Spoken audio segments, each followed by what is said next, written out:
ವಂತಾರ ಪ್ರಾಣಿಗಳ ರಕ್ಷಣಾ ಕೇಂದ್ರಕ್ಕೆ ರಿಲೀಫ್ ಅನ್ನ ಕೊಡಲಾಗಿದೆ.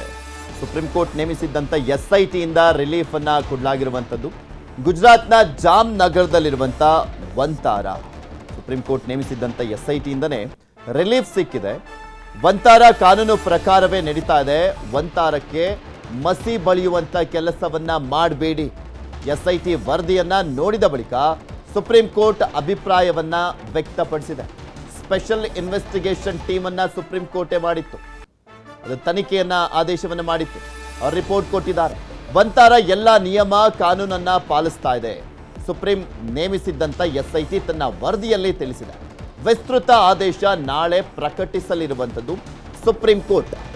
ವಂತಾರ ಸಂಸ್ಥೆ ಭಾರತ ಮತ್ತು ವಿದೇಶದಲ್ಲಿ ಪ್ರಾಣಿಗಳನ್ನ, ವಿಶೇಷವಾಗಿ ಆನೆಗಳನ್ನ ಅಕ್ರಮವಾಗಿ ಪಡಿತಾ ಇದೆ ಅಂತ ಆರೋಪಿಸಿ ಸಿಆರ್ ಜಯಸುಕಿನಾ ಎಂಬುವರು ಸೇರಿದಂತೆ ಇಬ್ಬರು ಸುಪ್ರೀಂ ಕೋರ್ಟ್ಗೆ ಅರ್ಜಿಯನ್ನ ಸಲ್ಲಿಸಿದ್ರು. ಇದರ ವಿಚಾರಣೆ ನಡೆಸಿದ್ದಂಥ ಸುಪ್ರೀಂ ಕೋರ್ಟ್ ಆಗಸ್ಟ್ 25ರಂದು ಸುಪ್ರೀಂ ಕೋರ್ಟ್ ನಿವೃತ್ತ ನ್ಯಾಯಮೂರ್ತಿ ನೇತೃತ್ವದಲ್ಲಿ 4 ಸದಸ್ಯರ ವಿಶೇಷ ತನಿಖಾ ತಂಡ ರಚಿಸಿ ವರದಿಯನ್ನ ಸಲ್ಲಿಸಲಿಕ್ಕೆ ಸೂಚನೆಯನ್ನ ಕೊಟ್ಟಿತ್ತು. ತನಿಖೆ ನಡೆಸಿದಂಥ ಎಸ್ಐಟಿ ಶುಕ್ರವಾರ ಸುಪ್ರೀಂ ಕೋರ್ಟ್ಗೆ ವರದಿಯನ್ನ ಸಲ್ಲಿಸಿತ್ತು. ಇಂದು ವರದಿ ಓದಿರುವಂತ ಸುಪ್ರೀಂ ಕೋರ್ಟ್ ವಂತಾರಗೆ ಕ್ಲೀನ್ ಚಿಟ್ ಅನ್ನ ಕೊಟ್ಟಿದೆ. ನಾಳೆ ವಿಸ್ತೃತವಾದಂಥ ಅಂತಿಮ ತೀರ್ಪನ್ನು ಈ ವಿಚಾರಕ್ಕೆ ಸಂಬಂಧಪಟ್ಟಂತೆ ಕೊಡಲಿದ್ದಾರೆ. ವಂತಾರ ಪ್ರಾಣಿಗಳ ರಕ್ಷಣಾ ಕೇಂದ್ರಕ್ಕೆ ಬಿಗ್ ರಿಲೀಫ್ ಅನ್ನ ಕೊಡಲಾಗಿರುವಂಥದ್ದು. ಸುಪ್ರೀಂ ಕೋರ್ಟೇ ನೇಮಿಸಿದ್ದಂಥ ಎಸ್ಐಟಿ ವರದಿಯನ್ನ ಕೊಟ್ಟಿದೆ. ಎಲ್ಲ ರೂಲ್ಸ್ ಅನ್ನ ಕೂಡ ಫಾಲೋ ಮಾಡಲಾಗ್ತಾ ಇದೆ. ಯಾವ ಕಾನೂನಿನ ಉಲ್ಲಂಘನೆನೂ ಕೂಡ ಇಲ್ಲಿ ಆಗಿಲ್ಲ ಅನ್ನುವಂಥ ಒಂದು ಸ್ಪಷ್ಟವಾಗಿ ಎಸ್ಐಟಿ ರಿಪೋರ್ಟ್ನಲ್ಲಿ ಇರುವಂಥ ಹಿನ್ನೆಲೆಯಲ್ಲಿ ಸುಪ್ರೀಂ ಕೋರ್ಟ್ ವಿಸ್ತೃತ ಆದೇಶವನ್ನ ನಾಳೆ ಹೊರಡಿಸಲಿದೆ. ವಂತಾರ ಪ್ರಾಣಿಗಳ ಸಂರಕ್ಷಣಾ ವಿಚಾರಕ್ಕೆ ಸಂಬಂಧಪಟ್ಟಂತೆ ಇಬ್ಬರು ಸುಪ್ರೀಂ ಕೋರ್ಟ್ ಮೆಟ್ಟಿಲೇರಿದ್ರು. ಸೊ ಆ ವಿಚಾರಕ್ಕೆ ಸಂಬಂಧಪಟ್ಟಂತೆ ಕ್ಲಾರಿಟಿಯನ್ನು ಪಡ್ಕೊಳ್ಳುವಂಥ ನಿಟ್ಟಿನಲ್ಲಿ ಸುಪ್ರೀಂ ಕೋರ್ಟ್ ಎಸ್ಐಟಿಯನ್ನು ಕೂಡ ರಚನೆ ಮಾಡಿತ್ತು. ಗುಜರಾತ್ನ ಜಾಮ್ ನಗರದಲ್ಲಿರುವಂಥ ವಂತಾರ ಅದು.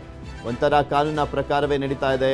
ಇಲ್ಲಿ ಯಾವುದೇ ಕಾನೂನಿನ ನಿಯಮಗಳು ಉಲ್ಲಂಘನೆ ಆಗಿಲ್ಲ. ಎಸ್ಪೆಷಲಿ ಇಲ್ಲಿ ಆನೆಗಳನ್ನು ಹೆಚ್ಚಿನಾಗಿ ಸಾಕಲಾಗ್ತದೆ. ದೇಶ ವಿದೇಶದ ಆನೆಗಳನ್ನು ಸಾಕಲಾಗ್ತಾ ಇರುವಂಥದ್ದು.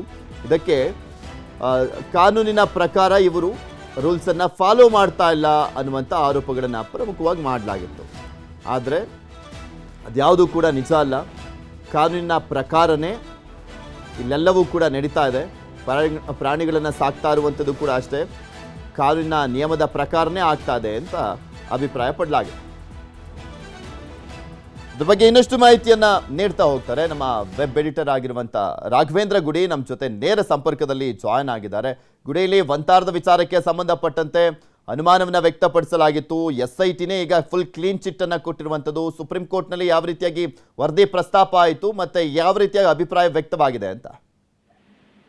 ಪೃಥ್ವಿ, ಸಾಮಾನ್ಯವಾಗಿ ಏನಾಗ್ತಾ ಇದೆ ನಮ್ಮ ದೇಶದಲ್ಲಿ ಅಂದ್ರೆ ತಾವಂತೂ ಒಳ್ಳೇದ್ ಮಾಡೋದಿಲ್ಲ. ಯಾರಾದ್ರೂ ಮಾಡ್ತಾ ಇದಾರೆ ಅಂದ್ರೆ ಅದನ್ನ ನಂಬುವಂತ ಸ್ಥಿತಿಯಲ್ಲೂ ಕೂಡ ಇಲ್ಲದೆ ಅದಕ್ಕೆ ಹೇಗೆ ಅಡೆತಡೆಯನ್ನ ಉಂಟು ಮಾಡಬೇಕು ಅಂತ ಹೇಳಿ ಕೆಲವೊಂದಿಷ್ಟು ಕಾಯ್ತಾ ಇರ್ತಾರೆ ಅಂತ ಅನ್ಸುತ್ತೆ ಕೆಲವೊಂದಿಷ್ಟು ಜನ. ಅದೇ ರೀತಿಯಾಗಿ ಈ ವಂತಾರದ ಮೇಲೂ ಕೂಡ ಸಾಕಷ್ಟು ವೃಥಾ ಆರೋಪವನ್ನ ಮಾಡಿರುವಂತದ್ದು. ಯಾವುದೇ ರೀತಿಯಾದಂತಹ ಎವಿಡೆನ್ಸ್ ಅನ್ನ ಕೊಟ್ಟಿರ್ಲಿಲ್ಲ ಅಥವಾ ಯಾವುದೇ ರೀತಿಯಾಗಿರ್ತಕ್ಕಂತಹ ಒಂದಿಷ್ಟು ಮಾಹಿತಿ ಇರಲಿಲ್ಲ. ಇವರ ಬಳಿಯಲ್ಲಿ ಸಾಕ್ಷ್ಯಾಧಾರಗಳಿರಲಿಲ್ಲ. ಹಾಗಿದ್ದಾಗಿ ಕೂಡ ಒಂದಿಷ್ಟು ಗ್ರೂಪ್ಗಳು ಏನ್ ಮಾಡಿತ್ತು, ಸುಪ್ರೀಂ ಕೋರ್ಟ್ ನ ಮೆಟ್ಲೇರಿ ಅಲ್ಲಿ ಸಾಕಷ್ಟು ದೊಡ್ಡ ಮಟ್ಟದಲ್ಲಿ ಕಾನೂನಿನ ಉಲ್ಲಂಘನೆ ಆಗ್ತಾ ಇದೆ ಅನ್ನುವಂತಹ ಆರೋಪವನ್ನ ತೆಗೆದುಕೊಂಡು ಹೋಗಿದ್ರು. ಇದೇ ಕಾರಣದಿಂದಾಗಿ ಸುಪ್ರೀಂ ಕೋರ್ಟ್ ಆಗಸ್ಟ್ 25ನೇ ತಾರೀಕಿಗೆ ಒಂದು ನಿರ್ಧಾರಕ್ಕೆ ಬರುತ್ತೆ. ಅವತ್ತು ತಮ್ಮ ಜಜ್ಮೆಂಟ್ ನಲ್ಲಿ ಸ್ಪಷ್ಟವಾಗಿ ಸುಪ್ರೀಂ ಕೋರ್ಟ್ ಹೇಳುತ್ತೆ, ಇಲ್ಲಿ ಆರೋಪ ಬಂದಿರುವಂತಹ ಕಾರಣದಿಂದಾಗಿ ನಾವು ಇದನ್ನ ತನಿಖೆಯನ್ನ ಮಾಡ್ತಾ ಇದ್ದೇವೆ ಹೊರತು ಇದರಲ್ಲಿ ಯಾವುದೇ ಸಾಕ್ಷ್ಯಾಧಾರಗಳ ಇಲ್ಲ ಅಂತ ಹೇಳಿ ಅವತ್ತೇ ಸುಪ್ರೀಂ ಕೋರ್ಟ್ ಹೇಳಿರುತ್ತೆ. ಅದಾದ್ಮೇಲೆ ಒಂದು ಸ್ಪೆಷಲ್ ಇನ್ವೆಸ್ಟಿಗೇಷನ್ ಟೀಮ್ ಅನ್ನ ರಿಟೈರ್ಡ್ ಜಸ್ಟಿಸ್ ಅವರ ನೇತೃತ್ವದಲ್ಲಿ ಒಂದು ಕಾನ್ಸ್ಟಿಟ್ಯೂಟ್ ಮಾಡಿರುತ್ತೆ. ಅದರ ವರದಿ ಈಗ ಬಂದಿರುವಂತದ್ದು.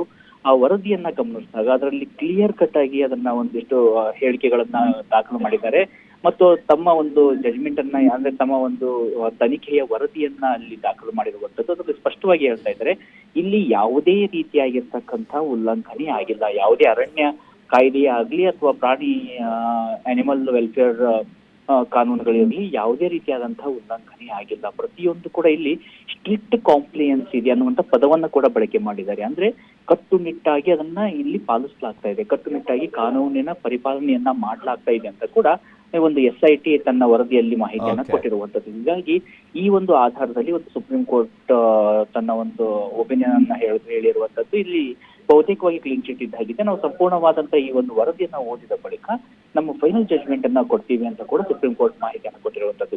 ಓಕೆ, ಧನ್ಯವಾದ ಗುಡಿ ನಿಮ್ಮೆಲ್ಲ ಮಾಹಿತಿಗಾಗಿ.